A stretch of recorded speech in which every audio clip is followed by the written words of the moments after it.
मैं हूं राम प्रकाश गौतम। क्या हाल चाल? सब ठीक होगा। कल एक बहुत आसान सा सवाल मैंने अपने व्हाट्सएप स्टेटस में डाला था और मैं अक्सर इंटरव्यू में बच्चों से पूछता हूं। सवाल था कि अगर मैंने एक पेन परचेज किया ₹110 में और मैं घर गया, अपने पापा को बोला कि पापा 110 रुपये में मैंने कलम खरीदा। पापा कहे कि बेटा इस पे तो जीएसटी भी होगा।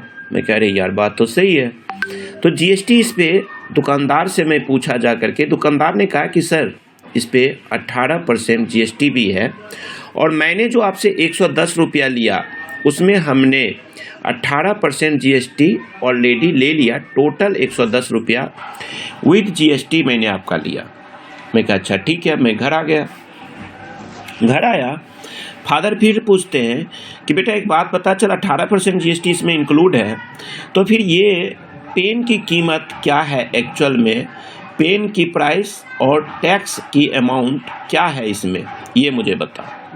अब मेरे लिए कैलकुलेशन करना था तो मैंने आपको व्हाट्सएप पे डाला स्टेटस, लेकिन मेरे कॉन्टैक्ट लिस्ट में लगभग 3000 प्लस कॉन्टैक्ट नंबर्स हैं, जिसमें ज़्यादातर स्टूडेंट ही हैं और मेरे परिवार के लोग, रिलेटिव के लोग हैं सब।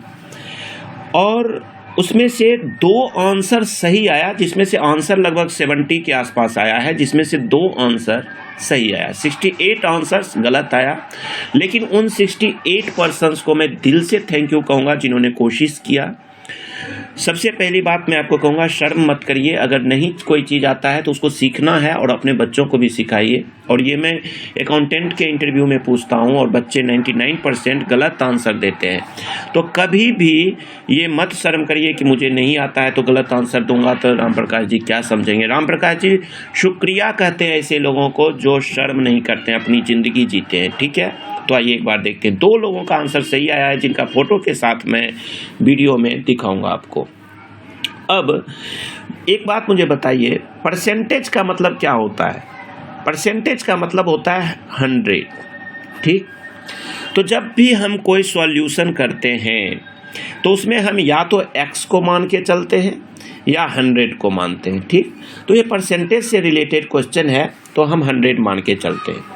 चूँकि इसको बिकॉज आप कहते हैं, बिहार के बच्चे इसको चूँकि कहते हैं और इसको इसलिए कहते हैं। अच्छा, एक सवाल आज और यहाँ हम दे के जा रहे हैं आपको। हिंदी में इसलिए और इसीलिए में क्या डिफरेंस है? दोनों वर्ड बोला जाता है। ये एक सवाल है, आप लोग बताना, कमेंट बॉक्स में बताना या मुझे 8448610923 पे व्हाट्सएप करना। ठीक है, अब देखो 18% जीएसटी का मतलब हुआ 100 रुपया और 18 रुपया।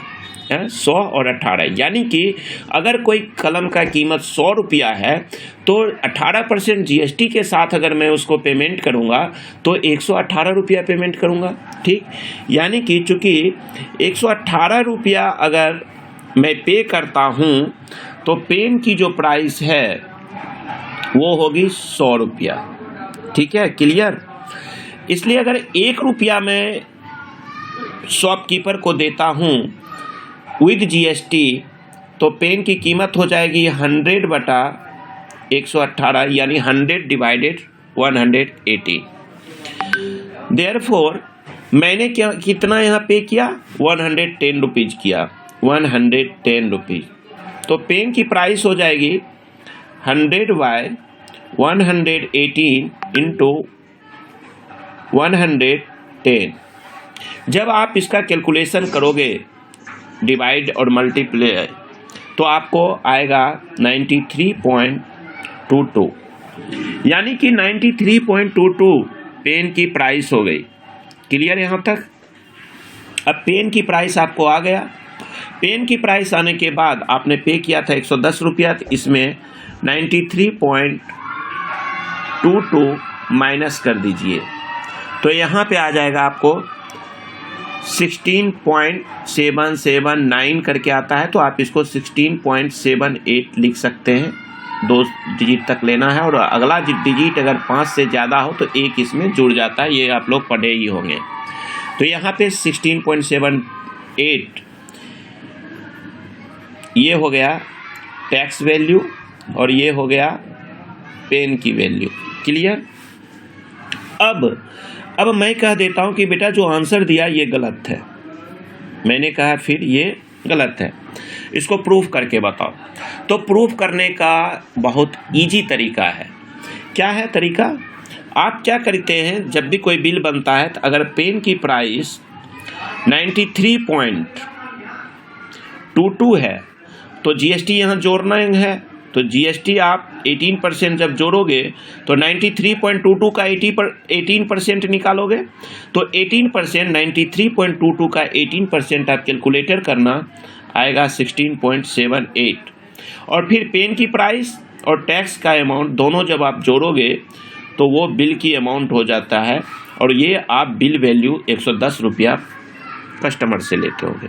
तो ये सही सॉल्यूशन है, और आप लोगों से रिक्वेस्ट करूँगा कि ज़रूर रिप्लाई किया करिए, उससे मैं आपको सिखाने के साथ साथ खुद भी सीखता हूँ। और अगर आप इस वीडियो को अपने बच्चों को भी दिखाइए, हो सकता है बच्चे सीखें, और इंटरव्यू में कोई भी चीज़ जो आता हो उसको एक्सप्लेन सही से करिए, गलत आंसर देने से आपके लिए भी दिक्कत होता है, ठीक है ना। तो चलिए मैं इस वीडियो को ख़त्म करता हूँ। और स्पेशल मेरे घर के भी एक बच्ची ने आंसर दी जो कि गलत दी, छोटिया, तो तुम छोटिया की करबी बढ़िया से एकरा सीखी, अगर एकरा नहीं सीखबी परसेंटेज के मतलब है तो मन लगा के पढ़ नहीं रही। परसेंटेज बहुत इजी चीज़ है, प्रतिशतता ओकरा में जाके प्रतिशतता अंक गणित में अर्थमेटिक्स में जाके देखी या सीखी। कोई भी चीज़ नहीं आवे तो हमरा से पूछ लेल करी, पूछे में कोई दिक्कत नहीं है। और बहुत बढ़िया आदत तोहर अच्छा लगले कि तो गलत भी जवाब तो देली तो गलत भी जवाब दैके चाहिए, ठीक।